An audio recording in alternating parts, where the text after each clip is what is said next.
let's keep with this kind of Cowboys theme we got going. I just talked about Randall Cobb. You brought up CeeDee Lamb. And to all of your points, the tight end that I'm very excited about as a deep shot of the year is Blake Jarwin, a guy you can draft, the 14 to 16 round, depending on how people are drafting. But one, I think you got to keep your eye on early in the year. If Jarwin falls to the waivers, pick him up because this Cowboys tight end spot is a gold mine. Last year, Jason Witten, you mentioned it, 83 targets. He had 4 touchdowns and finished as the tight end 11. A lot of people don't realize Jason Witten was a tight end 1 in PPR leagues in 2019. That's crazy. What? And this is while getting a brutal 8.4 yards per reception. For reference, the other 23 tight ends in the top 24 averaged 11.2 yards per reception. So Witten was essentially just falling forward for yardage every time he got the ball. And Witten's an absolute legend, but he was 37 years old, coming out of retirement after a season commentating games on Monday Night Football. So now we have Blake Jarwin stepping up into that role.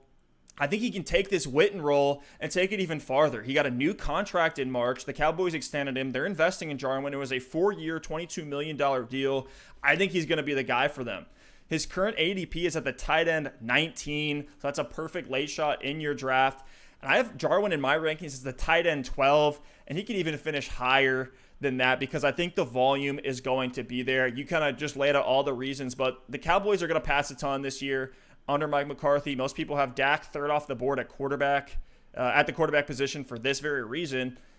Kellen Moore, since he's come in, has had the Cowboys at third in pace of play. They passed 596 times last year. That was, top 5 in the league. And now McCarthy, who's always run a pass-heavy approach with Aaron Rodgers, had him competing at MVP levels back in Green Bay, was brought in. So even if you think that pass volume will drop a bit, I have them at 585 attempts. The defense didn't improve either. Byron Jones walked in free agency to become the highest paid cornerback in the league in Miami. And I have Jarwin at 11% of the team's market share. It could easily surpass that. Jason Witten was at 14% market share. And in the touchdown category, Jason Witten had 4 touchdowns. Blake Jarwin still had 3 touchdowns of his own on the year. And really the difference for me in terms of Witten and Jarwin and their touchdown abilities, only one of Jarwin's 3 touchdowns were caught in the red zone. This is crazy to me. Jason Witten had a 17% target share in the red zone. All 4 of his touchdowns were within 20 yards, and 3 of them came within 10 yards. So Witten was literally just getting these almost check downs in the red zone and take him to the house. I think Jarwin can step into that role and more. One of his touchdowns, Jarwin's, was a 42-yard catch and run. The other one was a 28-yard reception up the seam, just getting behind the defense. So you add in some more upside in terms of hey, he can catch these deep touchdowns and take it to the house. And when this offense is clicking, Dak is playing well, Jarwin's going to be elite. And I think the only way you're actually getting destroyed here if you take Blake Jarwin is if CeeDee Lamb is insane and takes away all the targets and scores. But I like Jarwin a lot this year. I'm going to have a lot of shares of him in 2020. I think he's a great deep tight end name that you can grab if you just punt the position and don't get a Kelsey, Kittle, or Andrews or Ertz. No, I agree 100%, Stef. Jarwin is an upgrade from Witten. He's much more athletic. And the Cowboys threw the ball to the tight end position, 8th most in the NFL last year, and Witten is gone with his 83 targets. So there's a lot of runway here for Blake Jarwin.